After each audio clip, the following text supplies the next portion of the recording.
Assalamualaikum warahmatullahi wabarakatuh. Halo semuanya, perkenalkan nama aku Cinta Clarissa Gunaidi. Aku berasal dari SMA Negeri 2 Kota Tangerang Selatan dan sekarang aku berada di kelas 11. Jadi di video kali ini aku akan menjelaskan tentang kalor, yaitu materi fisika kelas 11 semester genap. Nah, di sini aku akan membahas tentang pengertian kalor, jenis-jenis perpindahan kalor, penerapannya dalam kehidupan sehari-hari, serta contoh satu soal beserta pembahasannya. Oleh karena itu, simak video ini sampai selesai agar kita dapat memahami konsep kalor dengan lebih baik. Selamat menyaksikan! Nah, sebelumnya, pernahkah kalian bertanya-tanya, mengapa es batu bisa mencair, mengapa air dapat mendidih saat dipanaskan, atau mengapa sendok yang dicelupkan ke dalam teh panas, lama-kelamaan ikut menjadi panas?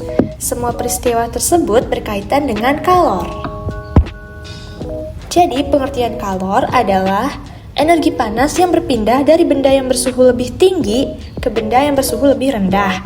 Dalam satuan internasional, kalor dinyatakan dengan J atau Joule, satuan lainnya dinyatakan dengan kal atau kalori. Nah, jadi satu kalori itu didefinisikan sebagai banyaknya kalor yang diperlukan untuk memanaskan sebanyak 1 kg air dengan suhu senilai 1 derajat Celcius. Nilai 1 kalori sama dengan 4,2 Joule, sedangkan 1 Joule sama dengan 0,24 kalori. Kemudian ada pengaruh kalor. Kalor dapat menyebabkan perubahan suhu pada benda dan perubahan wujud pada benda. Sebagai contoh, saat air dipanaskan, suhunya akan naik. Dan saat es dipanaskan, suhunya akan naik juga, sehingga es mencair dan menjadi air. Nah, di sini ada perubahan wujud akibat kalor beserta contohnya. Yang pertama, ketika mencair, contohnya adalah es menjadi cair. Nah, membeku, air menjadi es, menguap, air menjadi uap, mengembun, uap menjadi air, menyublim, kapur barus habis, dan mengkristal, embun membeku. Sekarang kita akan bahas tentang perpindahan kalor. Jadi perpindahan kalor ini ada 3 cara. Yang pertama adalah konduksi, yang kedua adalah konveksi, yang ketiga adalah radiasi. Yang pertama kita akan bahas konduksi dulu, yaitu konduksi adalah perpindahan panas melalui zat perantara tanpa disertai perpindahan partikel zat tersebut. Contohnya adalah ketika ujung sendok yang ikut panas saat digunakan untuk mengaduk kopi panas. Yang kedua ada konveksi, yaitu perpindahan panas melalui zat perantara yang disertai dengan perpindahan partikel-partikel zat tersebut. Contohnya adalah saat air mendidih yang bergerak naik turun. Kemudian yang ketiga itu radiasi. Radiasi adalah perpindahan panas yang terjadi tanpa memerlukan zat perantara atau medium. Contohnya panas matahari yang sampai ke bumi. Nah, kemudian ada nih rumus-rumus perpindahan kalor. Jadi di sini rumus perpindahan kalor adalah Q sama dengan M dikali C dikali delta T. Sebagai keterangannya, Q itu kalor, satuannya Joule, M itu massa, satuannya kilogram atau gram, dan C kecil itu kalor jenis. Teman-teman jangan ketukar ya, jadi di perpindahan kalor ini akan ada C besar dan C kecil. Dan di sini C kecilnya itu kalor jenis, satuannya Joule atau kilogram derajat Celcius. Sedangkan delta T itu adalah perubahan suhu, satuannya derajat Celcius. Nah, kita lanjut ke rumus kalor jenis. Rumus kalor jenis ini adalah kebalikannya aja dari rumus yang tadi. Jadi rumus kalor jenis itu C kecil sama dengan Q per M dikali delta T. Keterangannya sama ya teman-teman. Sekarang kita lanjut ke rumus kapasitas kalor. Ada 2 rumus, kita bahas rumus pertama dulu. Rumus pertama adalah C besar. Nah, jadi C besar itu dilambangkan sebagai kapasitas kalor. Jadi C besar sama dengan Q per delta T. C besar itu sama dengan kapasitas kalor, Q adalah kalor, dan delta T adalah perubahan suhu.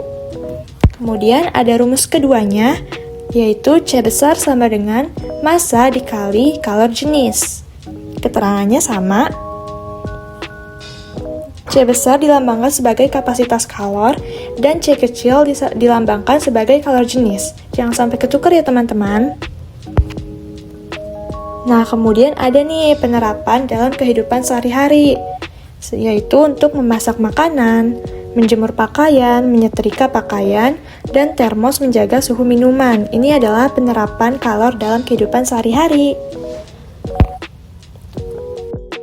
Nah, yang terakhir, aku punya satu contoh soal untuk kita bahas bareng-bareng. Jadi, pertanyaannya adalah, berapa kalori yang dibutuhkan untuk memanaskan 2 kg air yang bersuhu 23 derajat Celcius menjadi 100 derajat Celcius? Jika diketahui kalor jenis air adalah 1000 Joule per kilogram derajat Celcius.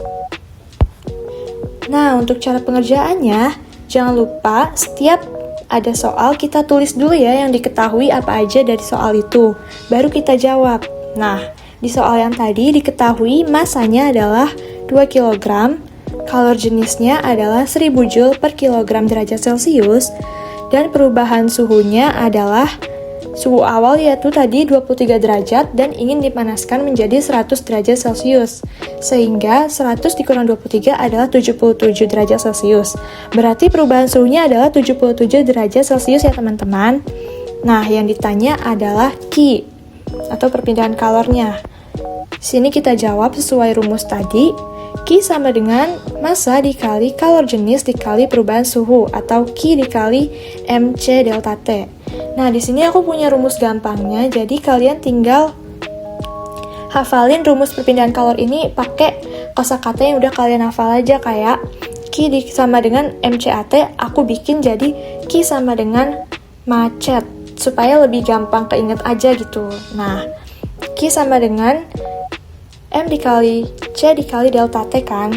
Lalu kita masukin angka-angka yang sudah diketahui tadi, yaitu 2 Kg dikali 1000 Joule per kilogram derajat Celcius dikali 77 derajat Celcius. Nah, kita jumlahin deh hasilnya, sama dengan 154.000 Joule. Itu hasilnya teman-teman.